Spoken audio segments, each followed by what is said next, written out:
നിയമം എന്ന് കേൾക്കുമ്പോൾ നമ്മുടെ മുമ്പിൽ ആദ്യം വരുന്നത് വലിയ വലിയ കാര്യങ്ങളെ സംബന്ധിച്ചാണ്. കുറ്റകൃത്യങ്ങളും അതുപോലെ തന്നെ അതുമായി ബന്ധപ്പെട്ട ക്രിമിനൽ നിയമങ്ങളും അത്തരം കാര്യങ്ങൾ മാത്രമാണ് പലപ്പോഴും നമ്മുടെ ഉള്ളിലേക്ക് വരുന്നത്.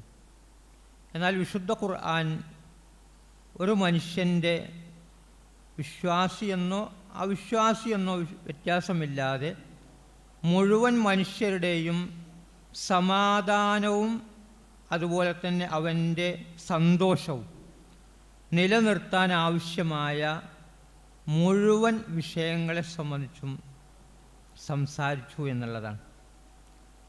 വളരെ മനോഹരമായി ആ വാചകം നമുക്ക് സൂറത്തുൽ ബഖറയിൽ കാണാനാവും. നമ്മളൊക്കെ ഭൂമിയിലേക്ക് വരുമ്പോൾ പെട്ടി പൂട്ടുന്ന സമയത്ത് ആദ്യം മനുഷ്യനോട് അള്ളാഹു പറഞ്ഞത് ഇവിടെ നിന്ന് ഇറങ്ങിപ്പോണമെന്നാണ്. രണ്ടാളുണ്ടായിരുന്നു, ദമ്പതികളാണ്, ഇവിടെ നിന്ന് ഇറങ്ങിപ്പോകണം. അത് വല്ലാത്തൊരു ദുഃഖമുണ്ടാക്കുന്ന വചനമാണ്. എന്നാൽ അതിൻ്റെ തൊട്ട് പിന്നാലെ വളരെയേറെ സന്തോഷിക്കാനാവുന്നൊരു കാര്യം കൂടി പറഞ്ഞു എന്നുള്ളതാണ്. അതാണ് മനുഷ്യകുലത്തിന് ലഭിക്കുന്ന ആദ്യത്തെ സന്തോഷ വാർത്ത. ഫഇമ്മായ യഅതിയന്നകും മിന്നീ ഹുദാ ഫമൻ തബിഅ ഹുദായ ഫലാ ഖൗഫുൻ അലൈഹിം വലാ ഹും യഹ്സനൂൻ. നോക്കുക, വളരെ ഓരോ വാക്കും അർത്ഥവത്താണ്. എല്ലാവരും ഇവിടുന്ന് പോകണമെന്നാണ് ആദ്യം പറഞ്ഞത്. അത് ദുഃഖമുണ്ടാക്കുന്ന കാര്യമാണ്. എന്നാൽ രണ്ടാമത് വല്ലാത്ത സന്തോഷമുണ്ടാക്കുന്ന കാര്യമാണ്. എന്താണ് മനുഷ്യ ജീവിതം എന്നതിൽ അടയാളപ്പെടുത്തിയിട്ടുണ്ട്. മനുഷ്യൻ്റെ ജീവിതം എന്ന് പറയുന്നത് നിർഭയത്വമാണ്. രണ്ടാമത് സന്തോഷമാണ്. നിർഭയത്വവും സന്തോഷവുമാണ്. അത് രണ്ടും നശിപ്പിക്കുന്ന കാര്യങ്ങളാണ് ഭയവും ദുഃഖവും. ഈ ഭയവും ദുഃഖവും ഇല്ലാതിരിക്കാനുള്ള ഹുദ എന്നിൽ നിന്ന് വരും. ഫഇമ്മായ യഅതിയന്നകും, നിങ്ങൾക്ക് എന്നിൽ നിന്ന് വന്നാൽ, മിന്നി എന്നിൽ നിന്ന് എന്നാണ് പറയുന്നത്, അള്ളാഹുവാണ്. അവിടെയാണ് വിഷയം. കാരണം അള്ളാഹു പരിപൂർണനാണ്.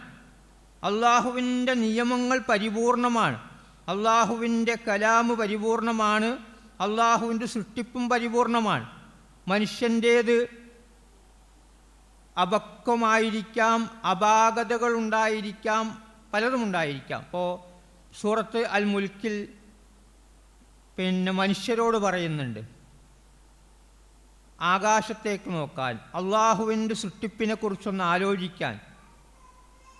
അള്ളാഹുവിൻ്റെ സൃഷ്ടിപ്പിൽ നിങ്ങൾക്ക് ഒരു അപാകതയും കാണുന്നില്ല എന്നാണ് ആ സൂറത്തിൽ വളരെ ഗൗരവത്തോടു കൂടി പറയുന്നത്. ഒരു തഫാവുത്തും കാണുന്നില്ല എന്നാണ്. അപ്പോൾ അള്ളാഹുവിൻ്റെ സൃഷ്ടിപ്പിൽ മാത്രമാണ് അപാകതകളില്ലാത്തത്. അള്ളാഹുവിൻ്റെ കലാമും അതുപോലെ തന്നെയാണ്. അള്ളാഹുവിൻ്റെ കലാം എന്ന് പറയുന്ന അള്ളാഹുവിൻ്റെ നിയമങ്ങൾ തന്നെയാണ്. നോക്കുക, വിശുദ്ധ ഖുർആനെക്കുറിച്ച് പറയുന്നുണ്ട്, വലൗകാന മിൻ ഇൻദി ഗൈരില്ലാഹി ലവജദൂ ഫീഹി ഇഖ്തിലാഫൻ കസീറ. ഇത് അല്ലാഹുവല്ലാത്ത മറ്റു വല്ലവരിൽ നിന്നുമായിരുന്നുവെങ്കിൽ അതിലൊരുപാട് അപാകതകളും വൈരുദ്ധ്യങ്ങളും ഒക്കെ കാണുമായിരുന്നു എന്നാണ്.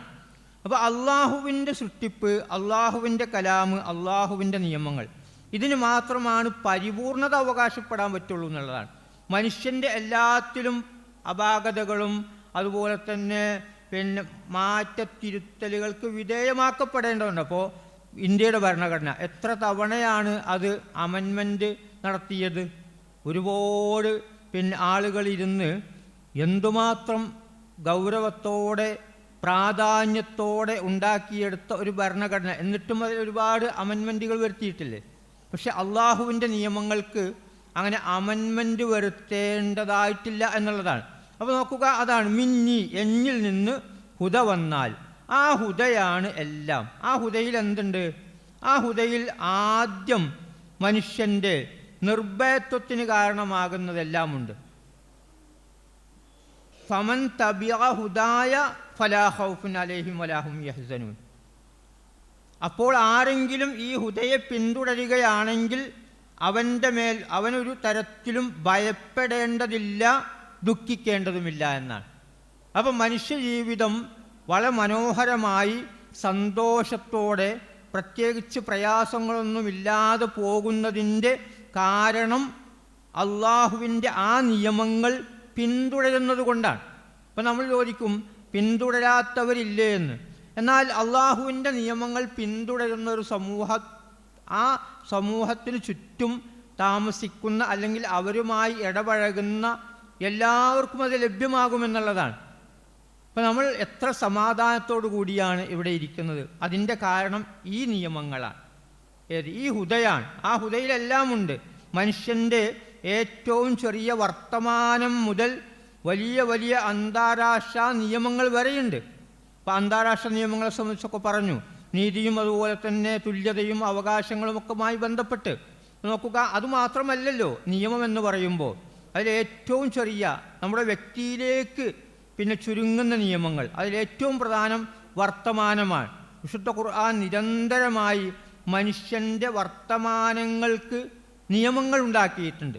വഖുല്ലി ഇബാദി യഖൂലു ലത്തി ഹിയ അഹ്സൻ. നോക്കുക, ഏറ്റവും ചെറിയൊരു കാര്യമാണെന്ന് തോന്നും. സൂറത്ത് ഇസ്രായിലെ ഒരായത്താണ്. വഖുല്ലി ഇബാദി, എൻ്റെ അടിമകളോട് പറയണം. അള്ളാഹുവിൻ്റെ റസൂലിനോട് അള്ളാഹുവിൻ്റെ കൽപ്പന. വഖുൽ, നബിയെ പറയുക. ലി ഇബാദി, എൻ്റെ അടിമകളോട്. യഖൂലു, അവർ പറയട്ടെ. അല്ലത്തി ഹിയ അഹ്സൻ, ഏറ്റവും നല്ലത് അവർ പറയട്ടെ. ഇന്ന ശൈത്താന യൻസഉ ബൈനഹും, തീർച്ചയായും അവർക്കിടയിൽ ശൈത്താൻ കുഴപ്പമുണ്ടാക്കുമെന്നാണ്. അപ്പോൾ നോക്കുക, വർത്തമാനത്തിൽ പോലും അതാണ് ആദ്യത്തെ മര്യാദ എന്ന് പറയുന്നത്. വർത്തമാനത്തിൽ പോലും നിയമങ്ങൾ ഉണ്ടാക്കിയിട്ടുണ്ട്. അപ്പോൾ അവിടെ നിന്ന് തുടങ്ങുകയാണ്. നിയമങ്ങളുടെ ഒരു പരമ്പര തന്നെയാണ്. ഈ നിയമങ്ങളൊക്കെ പാലിക്കപ്പെടുമ്പോൾ മാത്രമാണ് നമുക്ക് ദുഃഖമില്ലാതെ അതുപോലെ തന്നെ നിർഭയമായി, ഭയമില്ലാതെ നിർഭയമായി ജീവിക്കാൻ സാധിക്കുന്നത്. അപ്പോൾ ഇതൊന്നും ഞാൻ അംഗീകരിക്കുന്നില്ല, നിയമങ്ങളൊന്നും എനിക്ക് ബാധകമല്ല. പുതിയ തലമുറയുടെ പിന്നെ കാട്ടിക്കൂട്ടൽ കണ്ടാൽ ഭയപ്പെട്ടു പോകും. വണ്ടിയൊക്കെ എടുത്ത് റോട്ടിലൂടെ പോകുമ്പോൾ എനിക്കൊന്നൊരു നിയമവും ബാധകമല്ല എന്നുള്ള രീതിയിലാണ്. അങ്ങനെയാണല്ലോ മുദ്രാവാക്യങ്ങൾ പോലും. ഇപ്പോൾ എൻ്റെ ശരീരം, എൻ്റെ തീരുമാനങ്ങൾ, എൻ്റെ പണം, എൻ്റെ തീരുമാനങ്ങൾ ഞാൻ തീരുമാനിക്കും എന്നുള്ള രീതിയിലാണ്. ഇപ്പോൾ ഒരു കുട്ടി പിന്നെ ഒരു വലിയൊരു ടോറസിനടിയിലേക്ക് അടിച്ച് കയറി ഛിന്ന ഭിന്നമായി. അവൻ്റെ ഫേസ്ബുക്ക് പോസ്റ്റിൽ വളരെ ഗൗരവം ചിന്തിപ്പിക്കേണ്ട അല്ലെങ്കിൽ ഗുരുതരമായ എന്ത് പറഞ്ഞാലും ശരി, അവൻ ഒരു ബൈക്ക് കൊണ്ടങ്ങനെ ഒരു കുതിര മുൻകാലുകൾ ഉയർത്തി നിൽക്കുമ്പോൾ അതിൻ്റെ പുറത്തിരിക്കുന്ന പിന്നെ ആ റൈഡർ ഉണ്ടല്ലോ, അതുപോലെ തൻ്റെ ബൈക്ക് ഇങ്ങനെ ഉയർത്തിയിട്ട് അതിൻ്റെ അടിയിൽ എഴുതിയിട്ടുണ്ട് ഉപദേശം സ്വീകരിക്കുന്നതല്ല എന്ന്. ഇത് കണ്ടാൽ സ്വാഭാവികമായും ആളുകൾ ചോദിക്കും, എന്താണ് ഈ കാട്ടിക്കൂട്ടുന്നത് എന്നുള്ള ഒരു ചോദ്യമുണ്ടാകും. കുറച്ചൊക്കെ മര്യാദ ആയിക്കൂടെ എന്നുള്ള ഏറ്റവും മിനിമം ചോദ്യമുണ്ട്. ആ ചോദ്യങ്ങൾ പോലും എന്നോട് വേണ്ട എന്നാണ്. എന്ന് പറഞ്ഞാൽ ഉപദേശം സ്വീകരിക്കുന്നതല്ല എന്നാണ്. നോക്കുക അതിൻ്റെ കഥ എന്തായി. അപ്പം നിയമങ്ങളെന്ന് പറയുന്നത് മനുഷ്യൻ്റെ സമാധാനത്തിനും സന്തോഷത്തിനും വേണ്ടിയുള്ളതാണ്. അതാണ് വിശുദ്ധ ഖുർആൻ ആദ്യം പറയുന്നത്. അള്ളാഹുവിങ്കൽ നിന്ന് വരുന്ന ആ ഹുദ എല്ലാം ഉണ്ട്, പരിപൂർണമാണ്. കുടുംബത്തിലെ നിയമങ്ങളുണ്ട്, അതുപോലെ തന്നെ ലീഗൽ മെട്രോളജി. ഇപ്പോൾ ഒരു വലിയ വിഷയമാണല്ലോ, മനുഷ്യൻ്റെ പിന്നെ വിശ്വാസ്യത തകർക്കുന്ന ഒന്നാണ് പിന്നെ അളവ് തൂക്കങ്ങളിലെ കൃത്രിമങ്ങളൊക്കെ. ലീഗൽ മെട്രോളജി എന്ന് പറയുന്ന വളരെ മനോഹരമായൊരു വകുപ്പ് തന്നെ നമുക്കുണ്ട്. എത്ര പിന്നെ ഭംഗിയായിട്ടാണ് ആ സിസ്റ്റം പ്രവർത്തിക്കുന്നതെന്നറിയോ. എന്നിട്ടും അളവിലും തൂക്കത്തിലും കൃത്രിമം കാണിക്കുന്നു. അതൊരു വലിയ നിയമമാണ്. ഇപ്പോൾ വിശുദ്ധ ഖുർആൻ അതുമായി ബന്ധപ്പെട്ട് പറയുന്നത്, നമ്മൾ പലപ്പോഴും നമസ്കരിക്കുന്നു, നോമ്പനുഷ്ഠിക്കുന്നു, സക്കാത്ത് കൊടുക്കുന്നു, അവസാനിച്ചു, ഇങ്ങനെയൊക്കെ ആയാൽ സ്വർഗം ലഭിക്കുന്നതാണ്. എന്നാൽ നിയമം ലംഘിക്കപ്പെട്ടാൽ വിശുദ്ധ ഖുർആൻ പറയുന്ന സാമൂഹ്യ നിയമങ്ങളും വ്യക്തി നിയമങ്ങളും സംസാര നിയമങ്ങളും അതുപോലെ തന്നെ മനുഷ്യനുമായി ബന്ധപ്പെട്ട ഏതെല്ലാം നിയമങ്ങളുണ്ടോ അതൊക്കെ ലംഘിക്കപ്പെട്ടാൽ അവന് നരകമുണ്ടാകുമെന്നാണ്. സ്വർഗപ്രാപ്തിയുമായും നരകപ്രവേശനവുമായിട്ടൊക്കെയാണ് നിയമങ്ങളെയും നിയമലംഘനങ്ങളെയും ഉൾപ്പെടുത്തിയിട്ടുള്ളത്. ഇപ്പോൾ 7 വിഭാഗം ആളുകൾ സ്വർഗത്തിൽ, 7 വിഭാഗം ആളുകൾ മഹ്ശറയിൽ അർശിൻ്റെ തണലിലായിരിക്കും.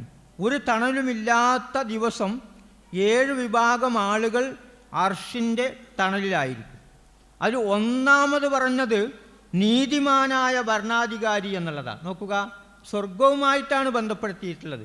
പരലോകത്തെ മഹ്ശറയിൽ വലിയ പ്രയാസം അനുഭവിക്കുന്ന വിചാരണ സ്വർഗപ്രവേശനത്തിൻ്റെയും നരകപ്രവേശനത്തിൻ്റെയും മുമ്പുള്ള സംഗതിയിൽ തന്നെ ആശ്വാസം ലഭിക്കുന്ന ഒന്നായിട്ടാണ് നീതിമാനായ ഭരണാധികാരി എന്നുള്ള ആ ഒരു വിഷയം വെച്ചിട്ടുള്ളത്. മാത്രമല്ല മറ്റൊന്ന് പറഞ്ഞത്, നാളെ അള്ളാഹു ഒരു മനുഷ്യനിലേക്ക് നോക്കുകയോ അയാളെ സംസ്കരിക്കുകയോ ചെയ്യുന്നില്ല എന്നാണ്. അപ്പോൾ 3 വിഭാഗം ആളുകളെക്കുറിച്ച് പറഞ്ഞു. അതിലൊന്ന് അള്ളാഹു നോക്കുക. ഇപ്പോൾ നമ്മൾ പറയാറുണ്ടല്ലോ അള്ളാഹുവിൻ്റെ ലിഖാ എന്ന് പറയുന്ന സംഭവമുണ്ട്. അതുപോലെ തന്നെ അള്ളാഹു നോക്കുക. അപ്പം നമ്മളിലേക്ക് ഒരാൾ നോക്കുന്നുവെങ്കിൽ അത് നമ്മെ പരിഗണിക്കുന്നതിൻ്റെ ആദ്യ പടിയാണ്. അത് വലിയ അംഗീകാരമായിട്ടാണ് നമ്മൾ കണക്കാക്കുന്നത്. നമ്മുടെ പ്രധാനമന്ത്രിയോ മുഖ്യമന്ത്രിയോ അല്ലെങ്കിൽ വലിയ ഉന്നതരായ നേതാക്കളൊക്കെ വന്ന് നമ്മുടെ മുഖത്തൊക്കെ നോക്കി നമുക്കൊന്ന് കൈ തന്നാൽ നമുക്കുണ്ടാകുന്ന സന്തോഷം വളരെ വലുതാണ്. അപ്പോൾ നോക്കുക, ഈ പ്രപഞ്ചത്തിൻ്റെ നാഥൻ നമ്മുടെ സൃഷ്ടാവ് നമ്മിലേക്ക് നോക്കുന്നു, കരുണയോടെ നോക്കുന്നു എന്നുള്ളത് ഗൗരവമുള്ള വിഷയമാണ്. ആ നോട്ടം പോലും ലഭ്യമല്ല 3 വിഭാഗത്തിന്. മാത്രമല്ല അള്ളാഹുവിൻ്റെ സംസ്കരണം, അള്ളാഹു മനുഷ്യരെ സംസ്കരിക്കുന്നു. അങ്ങനെ സംസ്കരിക്കപ്പെട്ടാൽ മാത്രമേ സ്വർഗത്തിലേക്ക് പോകാൻ സാധ്യമാവൂ എന്നുള്ളതാണ്. ഒരുപാട് ഘട്ടങ്ങൾ പറയുന്നുണ്ട്. മനുഷ്യൻ്റെ ഉള്ളിലുള്ള പലതരത്തിലുള്ള അസൂയയും അതുപോലെ തന്നെ പകയും ഒക്കെ ഉണ്ടാവുമല്ലോ. എത്ര ഒന്നിപ്പിക്കാൻ ശ്രമിച്ചാലും ഉള്ളിലൊക്കെ അടങ്ങി ഒതുങ്ങിയിരിക്കുന്ന, എന്നാലും ഓനങ്ങനെ എന്നോട് പറഞ്ഞല്ലോ എന്നുള്ള വർത്തമാനമൊക്കെ ചിലപ്പോൾ പറയും. പരസ്പരം കെട്ടിപ്പിടിച്ചിട്ടുണ്ടാവും. അങ്ങനെയൊക്കെ സന്ദർഭങ്ങളിൽ അതും കൊണ്ട് സ്വർഗത്തിലേക്ക് പോകാൻ പറ്റില്ലല്ലോ. അപ്പോൾ വിശുദ്ധ ഖുർആൻ പറയുന്നുണ്ട്, വനസഅനാ മാ ഫീ സുദൂരിഹിം മിൻ ഇൽൻ, അവിടെ ഉള്ളിലുള്ള പകയും വിദ്വേഷങ്ങളൊക്കെ നാം ഊരിക്കളയുകയും പരസ്പരം സഹോദരന്മാരായ നിലയിൽ സ്വർഗത്തിലേക്ക് പ്രവേശിപ്പിക്കുകയും ചെയ്യുന്നത്. അപ്പോൾ അത് ഒരു സംസ്കരണമാണ്. അങ്ങനെ സംസ്കരിക്കപ്പെട്ടാൽ മാത്രമേ നമുക്ക് സ്വർഗത്തിലേക്ക് പ്രവേശനം സാധ്യമാവുള്ളൂ. അങ്ങനെ സംസ്കരിക്കുകയും ചെയ്യുകയില്ല എന്നാണ് അള്ളാഹു പറയുന്നത്. അള്ളാഹു നോക്കുകയോ സംസ്കരിക്കുകയോ ചെയ്യാത്ത 3 വിഭാഗം ആളുകൾ. അതിലൊന്ന് ആരാണെന്നറിയോ? നുണ പറയുന്ന രാജാവ് എന്നുള്ളതാണ്.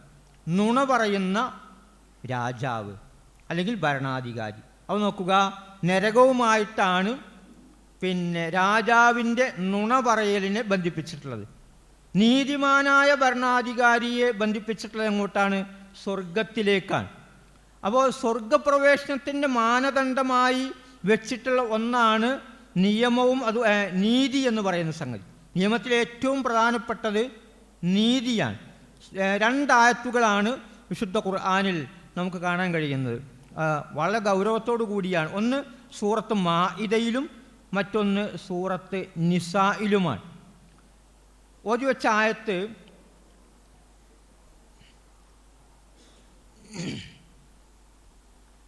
യാ അയ്യുഹല്ലദീന ആമനു കൂനു ഖവ്വാമീന ലില്ലാഹി ശുഹദാഅ ബിൽ ഖിസ്ത്.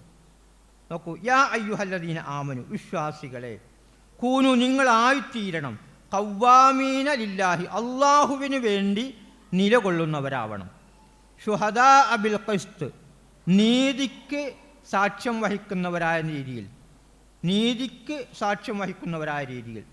എന്നാൽ പറയുന്നത് വലാ യജ്രിമന്നക്കും ശനആനു ഖൗമിൻ അല അല്ലാ തഅദിലു എന്നാണ്. വലാ യജ്രിമന്നക്കും നിങ്ങളെ പ്രാപ്തരാക്കരുത് അല്ലെങ്കിൽ നിങ്ങളെ പ്രേരിപ്പിക്കരുത്. എന്തിന്? അലാ അല്ലാ തഅദിലു നീതി കാണിക്കാതിരിക്കാൻ. അലാ അല്ലാ തഅദിലു നീതി കാണിക്കാതിരിക്കാൻ നിങ്ങളെ പ്രേരിപ്പിക്കരുത് എന്നാണ്. എന്ത്? വലാ യജ്രിമന്നക്കും ശനആനു ഖൗമിൻ ഒരു സമൂഹത്തോടുള്ള പകയോ വിദ്വേഷമോ. ഇപ്പോൾ ഒരുപാട് സമൂഹങ്ങളുണ്ട്. മുസ്ലിം സമൂഹമുണ്ട്, അതുപോലെ തന്നെ ഹൈന്ദവ സമൂഹമുണ്ട്, ക്രൈസ്തവ സമൂഹമുണ്ട്, അതുപോലെ തന്നെ നമുക്കിടയിൽ തന്നെ ഗോത്രങ്ങളുണ്ട്. അപ്പോൾ അന്ന് ഗോത്രങ്ങളുണ്ട്, ഇന്ന് തറവാട്ടുകാരുണ്ട്, ഇന്ന് തറവാടാണ്, അന്ന് ഗോത്രങ്ങളായിരുന്നു. അപ്പോൾ ഇങ്ങനെ കൂടിക്കലർന്ന് ജീവിക്കുന്ന സമയത്ത് സ്വാഭാവികമായും പകയോ വിദ്വേഷമോ ഒക്കെ ഉണ്ടാവാം. അല്ലെങ്കിൽ അവർ അങ്ങനെ നമ്മളോട് ചെയ്തല്ലോ എന്നൊക്കെ പറയും. അങ്ങനെയുള്ള സന്ദർഭങ്ങളിൽ അവരോട് അനീതി കാണിക്കരുത് എന്നാണ്. നീതി കാണിക്കാതിരിക്കുക എന്ന വളരെ മോശമായ ഒരു സ്വഭാവം ഉണ്ടാവരുത്. പിന്നെയോ നിങ്ങൾ നീതി കാണിക്കണം. അത് തഖ്വയോട് ഏറ്റവും അടുത്തതാണെന്ന്. അപ്പോൾ നോക്കുക, അപ്പം എല്ലാ നീതിയെ സ്വർഗവുമായി, സ്വർഗപ്രാപ്തിയുമായി, അള്ളാഹുവിൻ്റെ കാരുണ്യവുമായി, മഹ്ശറയിലെ സമാധാനവുമായിട്ടൊക്കെ ബന്ധിപ്പിച്ചിട്ടുണ്ട്. അനീതിയെ നരകവുമായിട്ടും ബന്ധിപ്പിച്ചിട്ടുണ്ട്. അതിന് നേരത്തെ പറയാം, നുണ പറയുന്ന ഭരണാധികാരി അയാളെ നോക്കുകയോ സംസ്കരിക്കുകയോ ചെയ്യുകയില്ല എന്ന് പറയുമ്പോൾ അയാൾക്കൊരിക്കലും സ്വർഗപ്രവേശനം സാധ്യമല്ല എന്നുള്ളതാണ്. കാരണം സംസ്കരിക്കപ്പെട്ടാൽ മാത്രമേ സ്വർഗത്തിലേക്ക് പോകാൻ സാധ്യമാവുള്ളൂ. ഇവിടെ സംസ്കരിക്കപ്പെടൂല എന്നാണ് പറയുന്നത്. അപ്പോൾ നുണ പറയുന്ന രാജാവ് അല്ലെങ്കിൽ നുണ പറയുന്ന ഭരണാധികാരി എന്ന് പറയുമ്പോൾ എന്തിനാണ് അയാൾ നുണ പറയുന്നത് എന്നുള്ള ചോദ്യം വരും. സ്വാഭാവികമായും ഒരു രാജാവിൻ്റെ ഏറ്റവും വലിയ ഉത്തരവാദിത്വം അയാളുടെ സമൂഹത്തിൽ, അയാൾ ഭരിക്കുന്ന സമൂഹത്തിൽ നീതി നടപ്പാക്കലാണ്. പ്രജകൾക്ക് അവകാശപ്പെട്ട ഒരുപാട് കാര്യങ്ങളുണ്ട്. ആ കാര്യങ്ങളൊക്കെ, ആ അവകാശങ്ങളൊക്കെ അവർക്ക് വകവെച്ചു കൊടുക്കലാണ്. അവരിലുണ്ടാകുന്ന പ്രശ്നങ്ങളെ രമ്യമായി പരിഹരിക്കലാണ്. ഇതൊന്നും ചെയ്യാതെ വരുമ്പോൾ സ്വാഭാവികമായും ചോദ്യങ്ങൾ ഉയരും. ആ ചോദ്യങ്ങൾ ഉയരുമ്പോഴാണ് നുണ പറയേണ്ടി വരുന്നത്. അതാ നോക്കുക, അനീതി കാണിക്കുന്നവൻ സ്വാഭാവികമായും നുണ പറയേണ്ടി വരും. അപ്പം അതുകൊണ്ടാണ് അതിനെ എത്ര ഗൗരവത്തോടു കൂടിയാണ് അതിനെ ബന്ധിപ്പിക്കുന്നത് നോക്കണം. അപ്പം ഇതൊക്കെ നമ്മൾ പലപ്പോഴും നമ്മൾ ചോദിക്കാറുള്ള, മുസ്ലിം സമൂഹത്തിൽ നിന്ന് ചോദിക്കാറുണ്ട്, എല്ലാവരും അനീതി കാണിക്കുകയാണ്. ലോകത്തെ ഏറ്റവും കൂടുതൽ അനീതിക്ക് വിധേയമാക്കപ്പെടുന്നത് മുസ്ലിം സമൂഹം തന്നെയാണ്. എന്താണ് കാരണം എന്ന ചോദ്യം വിശുദ്ധ ഖുർആൻ തന്നെ പറയുന്നുണ്ട്. വമാ നഖമൂ മിൻഹും ഇല്ലാ അൻ യുഅ്മിനൂ ബില്ലാഹിൽ അസീസുൽ ഹമീദ്. ആ ഒരൊറ്റ കാരണമേ ഉള്ളൂ, വേറൊരു കാരണമില്ല. നമ്മളൊക്കെ പറയും മുസ്ലിങ്ങൾ നന്നായാൽ, കുറച്ചുകൂടിയൊക്കെ നന്നായാൽ നമുക്ക് നേരെ നീതിയും അതുപോലെ തന്നെ അവകാശങ്ങളൊക്കെ വകവെച്ച് കിട്ടും, നമുക്ക് സമാധാനത്തോടു കൂടി ജീവിക്കാമെന്നൊക്കെ. അത് വെറുതെയാണ്. കാരണം ഈ ഒരൊറ്റ കാരണം മതി. ഒരു വലിയ സമൂഹത്തെ തീയിലേക്കെറിയുമ്പോൾ ആ സന്ദർഭം വിവരിച്ചുകൊണ്ട് സൂറത്ത് ബുറൂജിൽ പറഞ്ഞ കാര്യമാണ്. തീയിലേക്കെറിയപ്പെട്ട ആ സമൂഹം ചെയ്ത തെറ്റെന്താണെന്ന് അള്ളാഹു പറയാണ്. വമാ നഖമൂ മിൻഹും ഇല്ലാ അൻ യുഅ്മിനൂ ബില്ലാഹിൽ അസീസുൽ ഹമീദ്. അവരുടെ മേൽ ഈ ഒരു ശിക്ഷക്ക് ആരോപിക്കപ്പെട്ട കുറ്റം അവർ സ്തുത്യർഹനും പ്രതാപശാലിയുമായ അള്ളാഹുവിൽ വിശ്വസിച്ചു എന്നൊരൊറ്റ കുറ്റം മാത്രമാണ്. നോക്കുക, അതാണ് കുറ്റം. അപ്പം അതുകൊണ്ട് തന്നെ എല്ലാ അർത്ഥത്തിലും ഖിയാമത്ത് നാൾ വരേക്കും പ്രയാസങ്ങളും പീഡനങ്ങളും നീതി നിഷേധവുമൊക്കെ മുസ്ലിം സമൂഹത്തിന് നേരെ വരും. അതുവെച്ച് മുസ്ലിം സമൂഹം അനീതി കാണിക്കാൻ പറ്റുമോ എന്നാണ്? പറ്റില്ല എന്നാണ്. കാരണം അത് സ്വർഗവുമായിട്ടാണ് ബന്ധിപ്പിച്ചിട്ടുള്ളത്, നരകവുമായിട്ടാണ് ബന്ധിപ്പിച്ചിട്ടുള്ളത്. നീതി നിഷേധത്തെ നരകവുമായും നീതിയെ തഖ്വയുമായും സ്വർഗപ്രവേശനവുമായും. അപ്പോൾ നോക്കുക, മുസ്ലിം സമൂഹം വളരെ കൃത്യമായി അത് അനുഷ്ഠിക്കുന്നു എന്നുള്ളത് ഒരു വലിയ അത്ഭുതമാണ്. നിങ്ങളൊക്കെ ആലോചിച്ച് നോക്കിയിട്ടുണ്ടോ? എന്തെല്ലാം ആരോപണങ്ങളാണ് മുസ്ലിം സമൂഹത്തിന് നേരെ ഉയരുന്നതെന്നറിയും. അവർ അന്യായമായി ഒരുപാട് നേടിയെന്നാണ്. എന്നാൽ കണക്കുകൾ ബോധ്യപ്പെടുത്തുന്നത് അന്യായമായിട്ട് നേടൽ പോകട്ടെ, ന്യായമായതുപോലും ലഭ്യമായിട്ടില്ല എന്നുള്ളതാണ്.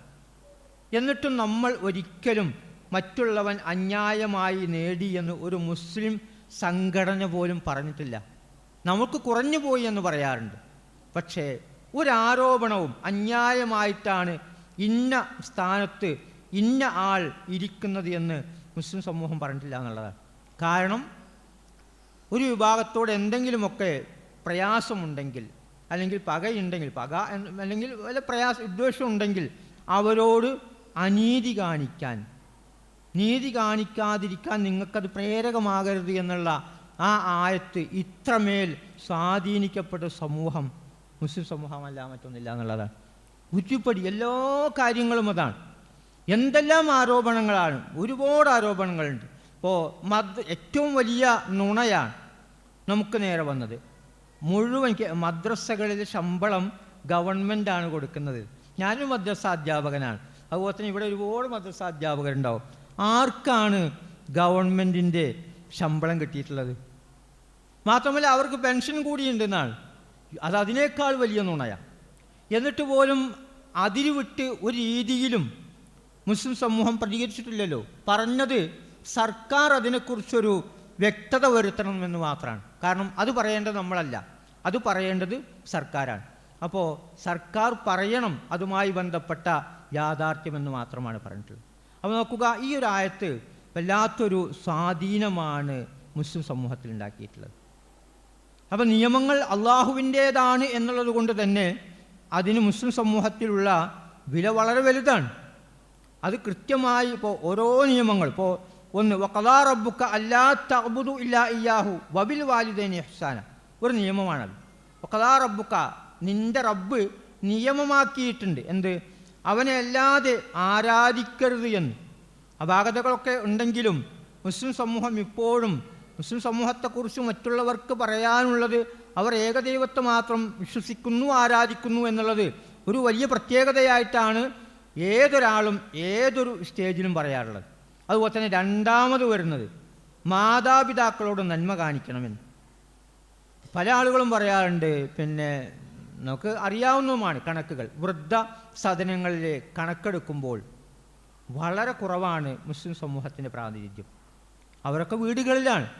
കാരണം അത് സ്വർഗവുമായിട്ടാണ് അള്ളാഹു ബന്ധപ്പെടുത്തിയിട്ടുള്ളത്. ഒരു മനുഷ്യൻ്റെ ഐഹിക ജീവിതത്തിലെ സമാധാനവും സന്തോഷവും പാരത്രിക ജീവിതത്തിലെ വിജയവും ബന്ധിപ്പിച്ചിട്ടുള്ളത് മാതാപിതാക്കളോടുള്ള നന്മയുമായി ബന്ധപ്പെടുത്തിയിട്ടുള്ള അത് വല്ലാത്ത സ്വാധീനമാണ്. അപ്പോൾ വിശുദ്ധ ഖുർആൻ പറയുന്ന അള്ളാഹുവിൻ്റെ നിയമങ്ങൾ, ആ നിയമങ്ങൾ പൂർണ്ണമാണ്. ആ നിയമങ്ങളുടെ ചുവട് പിടിച്ചുകൊണ്ട് തന്നെയാണ് ലോകത്തുണ്ടായ മുഴുവൻ നിയമങ്ങളും എന്നുള്ളത് ഒരു വലിയ കാര്യമാണ്. ഓരോ നിയമങ്ങളും എടുത്തു നോക്കിയാൽ കൃത്യമായി അതിൻ്റെ അടിസ്ഥാനം അള്ളാഹുവിൻ്റെ നിയമങ്ങളാണ്. ആ നിയമമാകട്ടെ ആദ്യം പറഞ്ഞ മിന്നി ഹുദ ഫമൻ തബിഅ ഹുദായ ഫലാ ഖൗഫുൻ അലൈഹിം വലാ ഹും യഹ്സനൂൻ, അതിൻ്റെ ഭാഗമായിട്ടാണ്. അപ്പോൾ നിയമം എന്ന് പറയുന്നത് മനുഷ്യൻ്റെ ഓരോ ചലനവും നിയന്ത്രിക്കുന്നതാണ്. അത് അനിവാര്യമാണ് എന്ന് പറയാൻ കാരണം, ഇപ്പോൾ നമ്മളൊക്കെ കുറച്ചുകൂടിയൊക്കെ സ്വാതന്ത്ര്യം വേണമെന്ന് പറയാറുണ്ട്. പുതിയ തലമുറ കുറച്ചുകൂടി അതിരുവിട്ട് പെരുമാറാറുമുണ്ട്. വാഹനം ഓടിക്കുന്ന സമയത്തൊക്കെ കാണാം, അവർക്കൊന്നും റോഡ് മുഴുവൻ വേണമെന്നുള്ള രീതിയിലാണ് പല ആളുകളുടെയും. ഒരു വണ്ടി എടുത്തിറങ്ങുന്നു, ഇടത് ഭാഗത്തു കൂടിയാണ് പോകേണ്ടത്, അതൊന്നും നമുക്ക് ബാധകമല്ല, വലതും ഞങ്ങൾ ഉപയോഗിക്കുമെന്നുള്ള രീതിയിലാണ്. മാത്രമല്ല അങ്ങനെയൊക്കെ ഒരു ലംഘനത്തോടു കൂടി ഓടിക്കുകയാണെങ്കിൽ അയാൾക്ക് മാത്രമല്ലല്ലോ പ്രയാസം, ബാക്കിയുള്ള ആളുകൾ ഭയക്കണ്ടേ, ഇതെപ്പോഴാണ് ഇങ്ങോട്ട് വന്ന് കയറുന്നത് എന്നുള്ളൊരു വിഷയമുണ്ട്. അപ്പോൾ അതാണ് ഭയത്തെക്കുറിച്ച് പറഞ്ഞത്. മാത്രമല്ല ദുഃഖിക്കേണ്ടി വരും എന്ന് പറഞ്ഞത്, പിന്നെ അയാൾ വരുത്തി തീർക്കുന്ന ദുരന്തത്തിൻ്റെ ഫലമായി അയാൾ ജീവിതാവസാനം വരെ ദുഃഖിക്കേണ്ടി വരുന്നുണ്ട്. ഇപ്പോൾ ഒരു ഡ്രൈവർ പറയണ്ടായി, ഞാൻ വണ്ടി തൊട്ടിട്ടില്ല പിന്നെന്നാണ്. ഞാൻ പിന്നെ വണ്ടി തൊട്ടിട്ടില്ല, മനഃപൂർവ്വമൊന്നുമല്ല, അശ്രദ്ധമായിട്ട് വണ്ടി ഓടിച്ചു എന്നുള്ളത് ആണ് കാരണം. മനഃപൂർവ്വമല്ല, അശ്രദ്ധമായിരുന്നു. ഞാനെന്തോ ആലോചിച്ചു, ശ്രദ്ധിച്ചില്ല, വണ്ടി പോയി മറ്റൊരു വണ്ടിക്ക് മേൽ കയറി, 2 പേർ മരണപ്പെട്ടു. പക്ഷെ എനിക്ക് മര്യാദക്ക് ഉറങ്ങാൻ പോലും സാധിക്കുന്നില്ല. മാത്രമല്ല ഞാൻ പിന്നെ വണ്ടി, ഒരു ടാക്സി ആണ്, പിന്നെ ലോറി ഉപയോഗിച്ചിട്ടില്ല എന്നാണ്. കാരണം എനിക്ക് കൈ വിറക്കുകയാണ്. നോക്കൂ, അയാൾ അനുഭവിക്കുന്ന ആ ദുഃഖം. അപ്പോൾ ഒരു വലിയ വിഷയം തന്നെയാണ്. നിയമങ്ങൾ അനുസരിക്കുന്നതിലൂടെ നമുക്ക് സമാധാനമുണ്ട്, നമുക്ക് സമാധാനവും അതുപോലെ തന്നെ നിർഭയത്വമുണ്ട്, മറ്റുള്ളവർക്കുമുണ്ടത്. ഇപ്പോൾ ഒരു വീട്ടിൽ ഒരാൾ കലാപകാരിയായാൽ ബാക്കിയുള്ളവരുടെ കഥ എന്തായിരിക്കും? മദ്യപിച്ചു വരുന്ന ഒരു മനുഷ്യൻ, അയാൾ വരരുതേ എന്നായിരിക്കാം ഭാര്യയുടെ പ്രാർത്ഥന, അയാൾ വരരുതേ എന്നായിരിക്കാം മക്കളുടെ പ്രാർത്ഥന. നോക്കുക, ഇങ്ങനെയൊക്കെയാണ് നിയമലംഘനത്തിലൂടെ കുടുംബങ്ങളിലും വ്യക്തിയിലും സമൂഹത്തിലും സംഭവിക്കുന്നത്. അപ്പോൾ നിയമത്തിന് വലിയ പ്രാധാന്യമുണ്ട്. അത് മനുഷ്യൻ്റെ സമാധാന ജീവിതത്തിനും ദുഃഖരഹിതമായ അതല്ലെങ്കിൽ സന്തോഷത്തിനും വേണ്ടിയാണ് പടച്ച തമ്പുരാൻ വെച്ചിട്ടുള്ളത്. അതിലേറ്റവും പ്രധാനം നീതിയാണ്. നീതിയിലെ ഏറ്റവും പ്രധാനപ്പെട്ടത് അത് നടപ്പിലാക്കുമ്പോൾ ഒരു തരത്തിലുമുള്ള പക്ഷപാതിത്വമോ അതുപോലെ തന്നെ ഏതെങ്കിലും തരത്തിലുള്ള കുടുംബ ബന്ധങ്ങളോ വ്യക്തിബന്ധങ്ങളോ പരിഗണിക്കരുത് എന്നുള്ളതാണ്. അത് വളരെ ഭംഗിയായി വിശുദ്ധ ഖുർആൻ പഠിപ്പിച്ചിട്ടില്ലേ? അത് സൂറത്ത് മാഇദയിലാണ്. എല്ലാവരും ഈ ആയത്ത് നേരത്തെ ഓതിയ ആയത്തിന് സമാനമാണ്. നിസാ കഴിഞ്ഞാൽ പിന്നെ വരുന്നത് മാഇദ സൂറത്താണ്. അതിൽ കാണാം, നിങ്ങൾ നിയമം നടപ്പിലാക്കുമ്പോൾ അതിന് സാന്ദർഭികമായി ഒരു കഥയുമുണ്ട്. അള്ളാഹുവിൻ്റെ റസൂലിൻ്റെ അടുക്കൽ ഒരു കേസ് വരികയാണ്. മോഷണം നടത്തിയതാണ്, നിയമം കൈവെട്ടലാണ്. പക്ഷേ പ്രതി മഖ്സൂം ഗോത്രത്തിലെ ഒരു പെണ്ണാണ്. മഖ്സൂം ഗോത്രമാകട്ടെ വളരെ ഉന്നതമായ ഖുറൈശി ഗോത്രത്തിലെ ഒരു കുടുംബവുമാണ്. എന്താണ് ചെയ്യുക എന്നുള്ളതാണ്. പല ആളുകൾ പരസ്പരം അങ്ങോട്ടും ഇങ്ങോട്ടും വർത്തമാനം പറയുന്നുണ്ട്. എന്താണിനി ചെയ്യുക? അതിനൊന്ന് രക്ഷപ്പെടുത്തണമല്ലോ എന്നാണ്. അപമാനമാണല്ലോ ആ ഗോത്രത്തിന് അതിന്. അവസാനം ആ കാര്യം ഏൽപ്പിക്കുന്നത് ഉസാമ ബിൻ സെയ്ദ് റളിയല്ലാഹു അൻഹുവിനെയാണ്. അദ്ദേഹം അള്ളാഹുവിൻ്റെ റസൂലിൻ്റെ അടുക്കൽ കുറച്ചുകൂടിയൊക്കെ സ്വാതന്ത്ര്യത്തോടുകൂടി വർത്തമാനം പറയുന്ന ആളാണ്. അപ്പോൾ അദ്ദേഹം ചെന്ന് അള്ളാഹുവിൻ്റെ റസൂലിനോട് പറഞ്ഞു, ഇങ്ങനെയൊരു വിഷയമുണ്ട്, മഖ്സൂം ഗോത്രത്തിലാണ്, അതുകൊണ്ട് തന്നെ ഒന്ന് വെറുതെ വിട്ടാൽ തരക്കടില്ല എന്നാണ്. അള്ളാഹുവിൻ്റെ റസൂൽ ചോദിച്ചു, അതശ്ഫഉ ഫീ ഹദ്ദിൻ മിൻ ഹുദൂദില്ലാ, നീ ഇടപെടുന്നത് അല്ലെങ്കിൽ ശുപാർശ നടത്തുന്നത് അള്ളാഹു നിശ്ചയിച്ച ഒരു വിധിയുടെ കാര്യത്തിലാണോ എന്നാണ്. എന്നാൽ അദ്ദേഹം എണീറ്റ് വന്നു. സുമ്മ കാമ എന്നാൽ അദ്ദേഹം എണീറ്റ് വന്നു. ഫഖ്തബ എന്നിട്ടൊരു പ്രഭാഷണം നടത്തി. സുമ്മ കാല അദ്ദേഹം പറയുകയാണ്, ഇന്നമാ അഹ്ലക്കല്ലദീന ഖബലക്കും, തീർച്ചയായും നിങ്ങൾക്ക് മുമ്പുള്ളവർ നശിപ്പിക്കപ്പെട്ടത്, ഇന്നഹും കാനൂ ഇദാ സരിഖ ഫീഹിം അശ്ശരീഫ്, അവരിൽ ഒരു ബഹുമാനിക്കപ്പെടുന്ന വ്യക്തി, ആദരിക്കപ്പെടുന്ന വ്യക്തി ഒരു മോഷണം നടത്തിയാൽ തറക്കുഹു, അവർ എന്തു ചെയ്യും? അവർ വെറുതെ വിടും. കാരണം സ്ഥാനം അങ്ങനെയാണല്ലോ, നമ്മുടെ ആളാണ്, അല്ലെങ്കിൽ പിന്നെ ശിക്ഷിക്കപ്പെടാൻ പറ്റില്ല എന്നുള്ള രീതിയിൽ വെറുതെ വിടും. ഇദാ സരിഖ ഫീഹിം അൽ-ലഈഫ്, ദുർബലനായ ഒരാൾ മോഷ്ടിച്ചാലോ അഖാമു അലൈഹിൽ ഹദ്ദ്, അപ്പോൾ വിധി നടപ്പിലാക്കും. എന്നാൽ അള്ളാഹുവിൻ്റെ റസൂൽ പറഞ്ഞു, വൈമുല്ലാ, അള്ളാഹുവാണ് സത്യം, ലൗ അന്ന ഫാത്തിമത്ത ബിൻത മുഹമ്മദ്, മുഹമ്മദിൻ്റെ മകൾ ഫാത്തിമയാണ് കട്ടതെങ്കിലും ലഖത്തഅതു യദഹ, ഞാൻ അവളുടെ കരം ഛേദിക്കുമെന്ന്. ഇത് മാത്രം പറയുമ്പോൾ എന്തോ ഫാത്തിമ എന്തോ കട്ടുമെന്ന് തോന്നിപ്പോകും. യഥാർത്ഥത്തിൽ സംഭവം ഇതാണ്. സന്ദർഭവുമായി ബന്ധപ്പെടുത്തിയാൽ ഫാത്തിമയോടുള്ള വിരോധം അല്ലെങ്കിൽ പിന്നെ വേറൊന്നും പറയാനില്ല.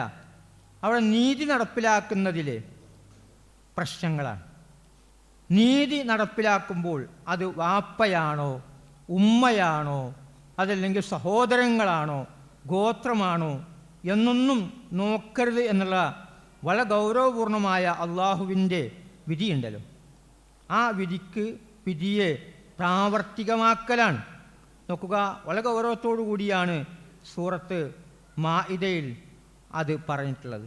യാ അയ്യുഹല്ലദീന ആമനു, വിശ്വാസികളെ, കൂനു നിങ്ങളായിത്തീരണം, ഖവ്വാമീന ബിൽ ഖിസ്ത്, ഖവ്വാമീന ബിൽ ഖിസ്ത്, നേരത്തെ പറഞ്ഞ തന്നെ നീതിക്ക് സാക്ഷ്യം വഹിക്കുന്ന രീതിയിൽ നീതിക്ക് വേണ്ടി നിലകൊള്ളണം. ശുഹദാ അലില്ല, അള്ളാഹുവിന് സാക്ഷിയാകുന്ന രീതിയിൽ. വലൗ അലാ അൻഫുസിക്കും, നിങ്ങൾ അത് നിങ്ങളുടെ സ്വന്തം തടിക്ക് എതിരാണെങ്കിലും, അവിൽ വാലിദൈനി മാതാപിതാക്കൾക്കെതിരാണെങ്കിലും, വൽ അഖ്റബീന കുടുംബത്തിനെതിരായിരുന്നാലും. നോക്കൂ, അതിൻ്റെ പ്രാവർത്തിക രൂപമാണ്. ആ സ്ത്രീയുടെ കരം ഛേദിച്ചു എന്നുള്ളതാണ്. കാരണം പ്രത്യേകിച്ച് ന്യായങ്ങളൊന്നും ഉണ്ടായിരുന്നില്ല. അപ്പോൾ ഇങ്ങനെയാണ് നീതി നടപ്പിലാക്കേണ്ടത്. പക്ഷേ അതല്ലല്ലോ നടക്കുന്നത്. മുസ്ലിം സമൂഹത്തിന് നേരെയുള്ള നീതി നിഷേധത്തിൻ്റെ ഏറ്റവും ഒടുവിലത്തെ ഉദാഹരണം ഞങ്ങളിപ്പോൾ ഒരാഴ്ച മുമ്പ് കണ്ടു. ഒരു മെഡിക്കൽ കോളേജ് പിന്നെ ജമ്മു കാശ്മീരിലാണ്, ഖത്ര എന്ന് പറയുന്ന സ്ഥലത്ത്. എല്ലാവർക്കും പരിചയം ഉണ്ടാവും. ശ്രീനഗറിലേക്ക് പോകാൻ വേണ്ടിയുള്ള ട്രെയിനുകളൊക്കെ ഖത്രയിലാണ് അവസാനിക്കാറുള്ളത്. അവിടെ SMVD എന്ന് പറയുന്ന ഒരു പിന്നെ ശ്രീ മാതാ വൈഷ്ണോ ദേവി ചാരിറ്റബിൾ ട്രസ്റ്റിൻ്റെ ഒരു മെഡിക്കൽ കോളേജ് ഈ വർഷം തുടങ്ങിയതാണ്. കോടിക്കണക്കിന് രൂപ ചെലവഴിച്ച് തുടങ്ങിയ ഒരു മെഡിക്കൽ കോളേജ്. 50 കുട്ടികൾക്കാണ് ആദ്യ ബാച്ചിൽ പ്രവേശനം ഉള്ളത്. ഏത് ക്ഷേത്രത്തിൻ്റെ നോക്കണം. അവിടുത്തെ ഏറ്റവും വലിയ ക്ഷേത്രവും കോടിക്കണക്കിന് രൂപ വരുമാനവുമുള്ള ഒരു ക്ഷേത്രം, അതിനൊരു ഹോസ്പിറ്റലുണ്ട്, ലക്ഷ്മി നാരായണ ഹോസ്പിറ്റൽ. അതിൻ്റെ കീഴിലാണ് മെഡിക്കൽ കോളേജ് വരുന്നത്. ആദ്യത്തെ അഡ്മിഷനിൽ 42 കുട്ടികൾ മുസ്ലിങ്ങളായി. റാങ്ക് ലിസ്റ്റിൽ നിന്ന് വന്നതാണ്. 7 കുട്ടികൾ ഹിന്ദുക്കളും 1 കുട്ടി ക്രിസ്ത്യനും. അതങ്ങോട്ട് പുറത്തറിയേണ്ട താമസം ശക്തമായ പ്രചാരണങ്ങളും പ്ലക്കാർഡുകൾ എഴുതിയുള്ള സമരങ്ങളും അവസാനം അതിന് നേരെ കല്ലോറും. ഗേറ്റൊക്കെ പൊളിച്ചു എന്നുള്ളതാണ്. അവസാനം എന്ത് ചെയ്യുമെന്നുള്ളതാണ്. കാരണം വളരെ കൃത്യമാണ്, അറിയാലോ, നീറ്റിൻ്റെയൊക്കെ റാങ്ക് ലിസ്റ്റ് വളരെ മനോഹരമാണ്. മാത്രം അതിനൊന്നും ഒരു രീതിയിലും അങ്ങോട്ടും ഇങ്ങോട്ടും പോകാനൊന്നും കഴിയില്ല. അപ്പോൾ അതിൽ നിന്ന് ഈ കുട്ടികളെ ഒഴിവാക്കാനും വയ്യ. അവസാനം ചെയ്ത പണിയാണ് മെഡിക്കൽ കോളേജിൻ്റെ അംഗീകാരം തന്നെ NMC റദ്ദാക്കി. നാഷണൽ മെഡിക്കൽ കൗൺസിൽ പിറ്റേ ദിവസം യോഗം കൂടുന്നു, മെഡിക്കൽ കോളേജിൻ്റെ അംഗീകാരം റദ്ദാക്കുന്നു. ഇതിനുമേ എന്താണ് ഇത്രയേറെ അസഹിഷ്ണുത എന്നുള്ളതാണ്. ആ പറഞ്ഞ കാരണം ഒരു ക്രൈറ്റീരിയയും പാലിച്ചിട്ടില്ല എന്നാണ്. എന്നാൽ അവർ പറയുന്നത് എല്ലാം ഭദ്രമാണ്, കാരണം ഞങ്ങൾക്ക് പണത്തിൻ്റെ കുറവൊന്നുമില്ല എന്നാണ്. കാരണം ഖത്തറിൽ പോയിട്ടുള്ള ആളുകൾക്കറിയാം അവിടെ വരുന്ന തീർത്ഥാടകരുടെ എണ്ണം. ഞാനിപ്പോൾ ഒരു 4-5 മാസം മുമ്പ് അവിടെ പോയി, അതുകൊണ്ടാണ് ഇത് കൃത്യമായിട്ട് പറയാൻ കാരണം. അപ്പോൾ നോക്കുക, എന്ത് അസഹിഷ്ണുതയാണ്, എന്തുമാത്രം പകയാണ് വെച്ച് പുലർത്തുന്നത്. ഹൈന്ദവ സംഘടനകൾ മുഴുവൻ ആ മെഡിക്കൽ കോളേജിന് ചുറ്റും നിന്ന് പ്രകടനം വിളിക്കുന്നു, കല്ലെറിയുന്നു. അപ്പോൾ ഇതാണ് ഏറ്റവും വലിയ ഒരു ഉദാഹരണം, അല്ലെങ്കിൽ ഏറ്റവും ലേറ്റസ്റ്റ് ആയിട്ടുള്ളത്. അപ്പോൾ ഇങ്ങനെ എല്ലാ രീതിയിലുമുള്ള അസഹിഷ്ണുതകളും നീതി നിഷേധവുമാണ് മുസ്ലിം സമൂഹത്തിന് നേരെ വരുന്നത്. പക്ഷേ ഒരിക്കലും അതിരുവിട്ട് മുസ്ലിം സമൂഹം പെരുമാറിയിട്ടില്ല. അതിന് കാരണം ഈ ആയത്താണ്, നേരത്തെ പറഞ്ഞ ആയത്താണ്. അപ്പോൾ നിയമത്തിന് വലിയ പ്രാധാന്യമുണ്ട്. നിയമത്തെ ആദരിക്കാനും ബഹുമാനിക്കാനും നമുക്ക് ഒരു മനഃശക്തി ഉണ്ടാവണം, മനക്കരുത്തുണ്ടാവണം. ആദ്യത്തെ നിയമലംഘനം ഏതാണെന്നറിയാം നിങ്ങൾക്ക്? ആദ്യത്തെ നിയമലംഘനം ഇവിടെ നിന്നല്ല, സ്വർഗത്തു നിന്നാണ്. ഇഷ്ടംപോലെ വിഹരിക്കാമെന്നാണ്, പക്ഷെ ഒരൊറ്റ നിയമം, ആ മരത്തിലേക്ക് അടുക്കരുത് എന്നാണ്. ഒരേ ഒരു നിയമം കൊണ്ട് പിന്നെ നിരോധിക്കപ്പെട്ടിരിക്കുന്നു. നമുക്ക് ഒറ്റ നിരോധനമേ ഉള്ളൂ. അത് ലംഘിക്കപ്പെട്ടപ്പോൾ അള്ളാഹു പറഞ്ഞത് ആദമിന് അസുമ് കണ്ടില്ല എന്നാണ്. ഒരു നിയമത്തെ ആദരിക്കാനും ബഹുമാനിക്കാനും അത് അനുസരിക്കാനുമുള്ള അസുമ് വളരെ പ്രധാനപ്പെട്ടതാണ്. അപ്പോൾ വീട്ടിലൊക്കെ പിന്നെ നീതി നിഷേധമുണ്ടാകുമ്പോൾ അല്ലെങ്കിൽ എന്തെങ്കിലുമൊക്കെ പ്രയാസങ്ങളുണ്ടാകുമ്പോൾ അത് നടപ്പിലാക്കാൻ നമുക്ക് കഴിയണം. അനീതിക്ക് കൂട്ടുപിടിക്കരുത്, അതിനുള്ള അസുമ് വേണമെന്നുള്ളതാണ്. അപ്പോൾ എല്ലാ രംഗത്തും നീതിയുടെ കൂടെ ആയിരിക്കണം, നീതി പാലിക്കണം. ഇപ്പോൾ വീട്ടിൽ കുട്ടികൾക്കിടയിൽ ഒരുപാട് പരാതികൾ കേട്ടിട്ടുണ്ട്. ആൺകുട്ടിയെ വലിയ രീതിയിൽ പണം ചെലവഴിച്ച് പഠിപ്പിക്കുന്നു, പെൺകുട്ടി അത് ആരാൻ്റേതല്ലേതാണ്. എത്ര ബാലിശമാണ് ആ വർത്തമാനം. അത് ആരാൻ്റേതല്ലേ. അപ്പോൾ ഇയാൾക്കതിൽ പങ്കൊന്നുമില്ലേ? അത് ഞാൻ നേർക്ക് നേരെ ചോദിച്ചു, നിനക്കതിൽ വലിയ പങ്കൊന്നുമില്ലേന്ന്. ഒരു പെൺകുട്ടിയെക്കുറിച്ചുള്ള ധാരണയാണിത്. അപ്പം അത് വീട്ടിൽ, അതുപോലെ തന്നെ പിന്നെ സംഘടനയൊക്കെ പിളരുന്നതും അതുപോലെ തന്നെ കലാപങ്ങൾ ഉണ്ടാകുന്നതും നീതി നിഷേധമുണ്ടാകുമ്പോഴാണ്. നീതി നിഷേധിക്കപ്പെടുമ്പോൾ എന്താണ് ഉണ്ടാവുക എന്നും പറയാൻ കഴിയില്ല. അതാണ് നമ്മുടെ രാജ്യത്ത് പല സ്ഥലങ്ങളിലും ഉണ്ടായിട്ടുള്ളത്. അള്ളാഹുവിൻ്റെ നിയമങ്ങളെ കൃത്യമായി പാലിക്കുന്നത് കൊണ്ടാണ് നമുക്കിടയിൽ വലിയ പ്രയാസങ്ങളില്ലാത്തത്. സഹിക്കുകയാണ്. ഓരോ നീതി നിഷേധവും ഉണ്ടാകുമ്പോൾ നീതിപീഠത്തിന് മുമ്പിൽ പരാതികളുമായി ചെല്ലുകയാണ്, അതല്ലാതെ അരുതാത്തതൊന്നും പ്രവർത്തിക്കുന്നില്ല എന്നുള്ളതാണ്. അപ്പോൾ ഒരു അസുമ് വേണം. ഏൽപ്പിക്കപ്പെട്ട ഉത്തരവാദിത്തങ്ങൾ നീതി പാലിക്കാൻ കഴിയണം. അപ്പോൾ ഞാൻ നീതി പാലിച്ചിട്ടുണ്ട് എന്നാണ് എനിക്ക് ഒരു ഉത്തമ വിശ്വാസം എൻ്റെ വിഷയത്തോട്. ഒരു വളരെ പ്രധാനപ്പെട്ടതാണ്. അതുപോലെ തന്നെ മെമ്പറിൽ നിൽക്കുന്ന ആളുകൾ താഴെ ഇരിക്കുന്ന ആളുകളുടെ കഥയറിയണം, അവരോട് നീതി പാലിക്കാൻ കഴിയണം. അള്ളാഹുവിൻ്റെ റസൂൽ പറഞ്ഞിട്ടുണ്ട് ഖുതുബ ചുരുക്കാൻ. അതുപോലെ തന്നെ നമസ്കാരത്തിന് ഇമാമ് നിൽക്കുന്ന ആളോട് പറഞ്ഞിട്ടുണ്ട് നീ കുഴപ്പക്കാരനാവരുത്, നീതി പാലിക്കണം. ആരോട്? പിന്നിലുള്ളവരോട്. ഓത്ത് കുറക്കാൻ ദീർഘമായി തൻ്റെ മുഴുവൻ ഹിഫ്ളും കൂടി ഒരൊറ്റ വക്തിൽ തന്നെ അല്ലെങ്കിൽ ഒരൊറ്റ റക്കാത്തിൽ തന്നെ പൂർത്തിയാക്കി മറ്റുള്ളവരെ ബുദ്ധിമുട്ടിക്കരുത് എന്ന്. അങ്ങനെ എന്തെല്ലാം അധ്യാപനങ്ങളാണ് മനുഷ്യൻ്റെ ജീവിതം സന്തോഷപ്രദമാവാൻ, സമാധാനപൂർണ്ണമാവാൻ അള്ളാഹു നിശ്ചയിച്ച നിയമങ്ങൾ. അള്ളാഹുവിൻ്റെ റസൂൽ കൃത്യമായി ഓരോ സമയത്തും സഹാബികൾക്കിടയിൽ ഇടപെട്ടുകൊണ്ട് അവരെ അതിന് പരിശീലിപ്പിച്ച രൂപം, ഇതൊക്കെ വളരെ ഗൗരവമുള്ളതാണ്. അതുകൊണ്ട് ജീവിതത്തെ ഗൗരവമുള്ളതായി കാണുകയും അള്ളാഹുവിൻ്റെ നിയമങ്ങളെ, ആ നിയമങ്ങൾക്ക് പിന്നാലെ വന്ന ഭൗതികമായ മറ്റു പല നിയമങ്ങളും, ഇതൊക്കെ നമ്മുടെ സന്തോഷത്തിനും സമാധാനത്തിനുമാണെന്ന് കരുതി അവയെ പാലിക്കാനുള്ള ഒരു അസുമ് ഉണ്ടാക്കിയെടുക്കുക. അള്ളാഹു നിയമം പാലിക്കുന്ന, മറ്റുള്ളവരുടെ അവകാശങ്ങൾ വകവെച്ചു കൊടുക്കുന്ന, നമ്മൾ ഏൽപ്പിക്കപ്പെട്ട എല്ലാ സ്ഥാനങ്ങളിലും ഉത്തരവാദിത്വത്തോടെ നീതിയോടെ വർത്തിക്കുന്ന വിശ്വാസികളുടെ കൂട്ടത്തിൽ നമ്മെ ഉൾപ്പെടുത്തുകയും ചെയ്യുമാറാവട്ടെ. അവസാനിപ്പിക്കുന്നു. വാഖിറു ദഅവാന അൽഹംദുലില്ലാഹി റബ്ബിൽ ആലമീൻ. അസ്സലാമു അലൈക്കും വറഹ്മത്തുള്ളാഹി.